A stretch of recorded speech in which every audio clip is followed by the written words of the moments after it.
Jogos imortais. O que significa isso? O que eu quero dizer com isso? O que torna um jogo imortal? Será que por um jogo ser bom, ter ótimos gráficos e rodar 120 FPS os tornam imortais? E bom, é sobre isso que queremos falar hoje. Alba, meu caro e único amigo, como que você tá? Um jogo para ser considerado um jogo imortal não quer dizer que ele tem os melhores gráficos ou a melhor jogabilidade. Um jogo imortal é um Super Mario 64. Mas como assim, Ovo? Esse jogo é antigo, como ele pode ser imortal? Só por você conhecer esse jogo já o torna imortal. Zezinho, 10 anos de idade, vive assistindo vídeo de youtuber jogando jogos e conhece Super Mario 64 que foi lançado em 1996 e você acha pouco? Então, você conhece o Resident Evil 4? Esse sim, Resident Evil 4 Remake é o melhor jogo que eu já joguei. Sim, ele é ótimo, mas não falo desse, falo do clássico, que até hoje em dia tem gente fazendo speedrun e ainda prefere o clássico do que o remake. Não é por nada, o remake é incrível, tem um cenário extraordinário, mas você já escutou um... Chainsaw. Escutar um som desse a primeira vez na sua infância é traumatizante, e mesmo assim depois de 20 anos, e sim, esse jogo tem mais de 20 anos, e escutar esse cara da serra no clássico ainda é uma sensação única. Ver esse jogo ter sido criado naquele tempo e hoje em dia ser considerado um jogo incrível, mesmo com os gráficos de PS2 e uma jogabilidade bem travadinha, porque essa giradinha aqui faltava matar um de ataque cardíaco em alguns momentos. Mas não importa o quanto de tempo passar, o remake tá aí pra ser jogado, mas o clássico não tem como. O cara é tão bom que por causa dele um outro jogo extraordinário foi criado, Devil May Cry.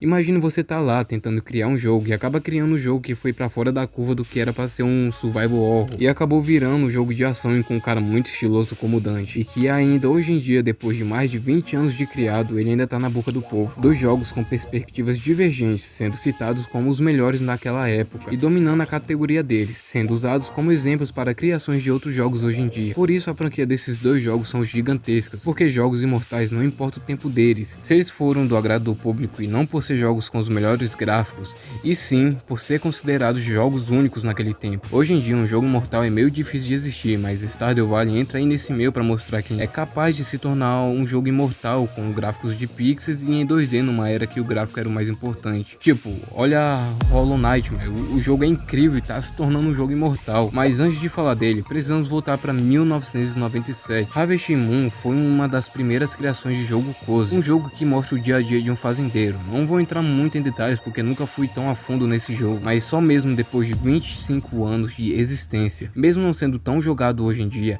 ele é usado como exemplo para a criação de jogos nesse estilo. Se não fosse por causa desse joguinho de fazenda, Stardew Valley nem poderia existir hoje em dia. Sério, se fosse para fazer um vídeo mais detalhado, eu poderia encher essa lista com o nome de jogos como o jogo do esquilo, que sempre esqueço o nome, Banjo-Kazooie, e que tem um vídeo especificamente dele aqui. E um que me deixa mais doido, Super Mario 64. Esse sim é imortal. Em 1981, uma pequena empresa chamada Nintendo havia lançado um arcade chamado de Donkey Kong, mas não estamos aqui para falar do jovem macaco, e sim do Jumpman, que anos depois iria se tornar a principal estrela da Nintendo, e bote estrela nisso, Super Mario sendo lançado em 1985 e fazendo uma chegada bem estrondosa.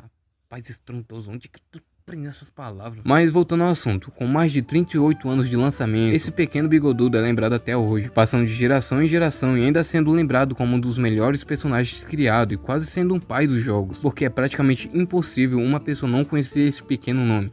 Que Mario? Piadinhas, né? Eu acho que um jogo que deveria ter um espaço especial aqui é Silent Hill 2, não pela franquia ser enorme e cada vez mais aumentando, e sim digo que esse em si é imortal. Silent Hill mudou muitas coisas em jogos de terror no lançamento dele, uma coisa única que ninguém tinha visto, lugares que davam tanto medo que até mesmo adultos se tremiam de pavor. O jogo foi criado com tanto carinho que depois de vários anos tivemos o remake dele, e sim, esse não decepcionou igual Resident Evil 3, e ele foi um ótimo remake.